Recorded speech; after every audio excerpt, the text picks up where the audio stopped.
Bueno, y continuamos con el otro ámbito de trabajo, que en este caso son los adultos mayores o los mayores, incluso gente que se niega a decir ancianos, quizás es un término algo polémico, pero sobre los mayores o los adultos mayores, en este Caminando Juntos lo que queremos es promover acciones o proyectos para incidir en este ámbito.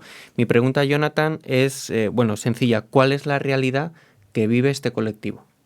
En la Comunidad de Madrid, que es nuestra región, hay un 17% de personas que son mayores de 65 años y un 5% que tienen más de 80.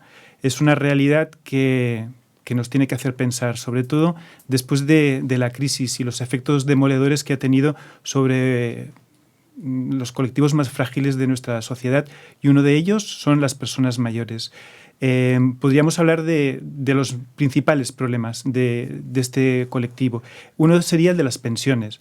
Tengamos en cuenta que ahora estamos afrontando la generación del baby boom y su jubilación. Las personas que nacieron entre el 58 y el 78 están jubilándose o lo harán en breve. Y eso hace que el número de pensionistas pues, pueda pasar de los 9 millones hasta los 15. Y realmente tenemos que revisar el modelo de financiación del sistema de pensiones. Se están haciendo cambios en la edad de jubilación, que va a pasar de 65 a 67. Se va a tener que pasar de los 15 a los 25 años de cotización. Digamos que son noticias negativas que hace que el horizonte se tiña de nubarrones.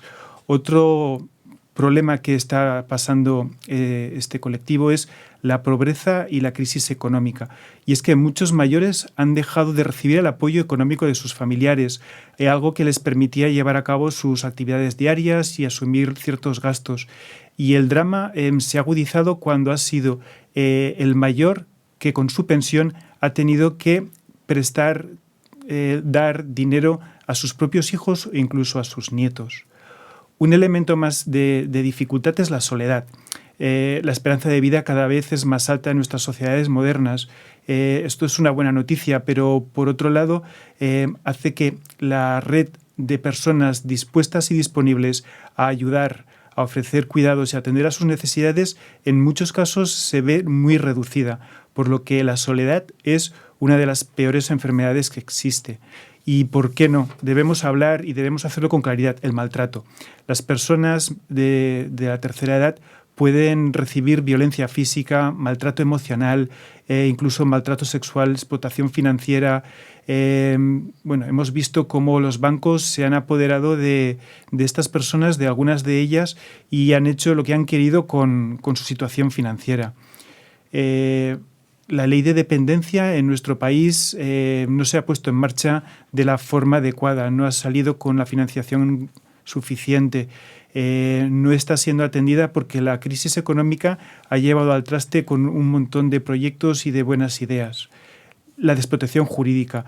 Las personas mayores son frágiles y tienen una falta de seguridad jurídica.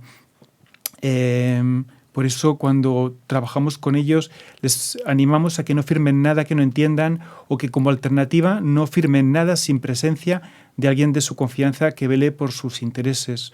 Porque, como acabo de decir, personas sin escrúpulos, entidades bancarias han hecho de esa desprotección jurídica una mala praxis y han acabado arruinando la vida de muchísimas personas mayores.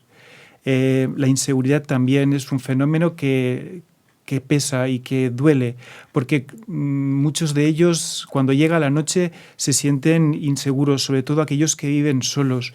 Se sienten inseguros cuando salen a la calle por el tema de los hurtos, los tirones, la violencia que sufren, porque son un colectivo especialmente vulnerable. Han tenido que pasar a pagar por su medicación.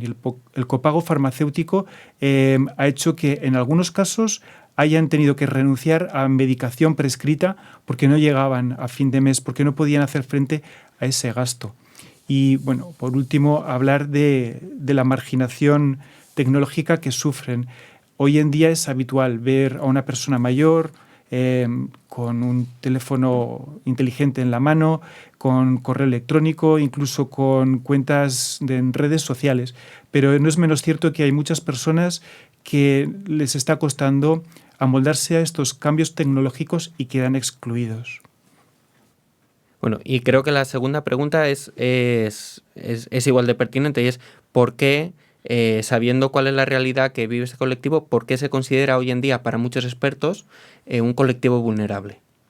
Todas estas circunstancias de las que hemos hablado muy rápidamente y que en nuestra jornada Caminando Juntos veremos en más profundidad y con datos, hacen que las personas mayores puedan ser consideradas un colectivo vulnerable. Las estadísticas del Observatorio de la Caixa nos dicen que el 96,4% de las personas mayores decide permanecer en su vivienda durante la vejez, pese a que no siempre está en condiciones óptimas. El tema de la vivienda es una situación paradigmática. Nos enseña cómo hay más de 1,5 millones de ciudadanos que residen en viviendas que tienen graves problemas, porque estas personas no han afrontado a lo largo de su vida las reformas necesarias de esas viviendas, y cuando llegan las necesidades especiales de movilidad, de accesibilidad, de renovación de equipos de calefacción, de incluso a nivel de las comunidades, el instalar ascensores. Bueno, pues todo eso hace que estas personas, las personas mayores, sean especialmente vulnerables. Y como ya he dicho, son víctimas fáciles de robos, de hurtos, de maltrato en el ámbito familiar. De hecho, los principales delitos que se cometen contra las personas mayores de 65 años, los datos que he recibido, que he podido tener acceso en el 2016, son hurtos, robos y malos tratos. Los colectivos vulnerables, pues podemos estar hablando de personas con discapacidad, inmigrantes, refugiados, población reclusa, drogodependientes, pero también las personas mayores, por estas razones que hemos dicho en la primera pregunta al describirles como su perfil sociológico, tenemos que hablar con claridad de que son personas que pertenecen a un colectivo vulnerable. Y por último, me gustaría ver si nos pudieras contar qué se gana o qué podemos ganar invirtiendo en recursos y en acciones con este tipo de colectivo como son los adultos mayores. El sistema de protección social y sanitario debe hacer un esfuerzo para garantizar el derecho de las personas mayores dependientes y de quienes prestan sus cuidados a tener una vida digna. Desde Diaconía Madrid estamos promoviendo que nuestras entidades miembro, que nuestras iglesias evangélicas se sumen a los proyectos que ya se desarrollan, que innoven a la hora de prestar unos servicios, una atención que favorezca, pues, en primer lugar, la permanencia de las personas mayores en su entorno habitual. En segundo lugar, que puedan desarrollar proyectos para personas mayores que carecen de vivienda o que no pueden vivir solos y necesitan una atención continuada. Y también, ¿por qué no?, proyectos dirigidos a familiares, a cuidadores, que puedan ayudarles a tener, pues, ese desahogo, ese tiempo de descanso, de recuperación, que puedan tener formación, que puedan tener atención, para que el que cuida sea cuidado también.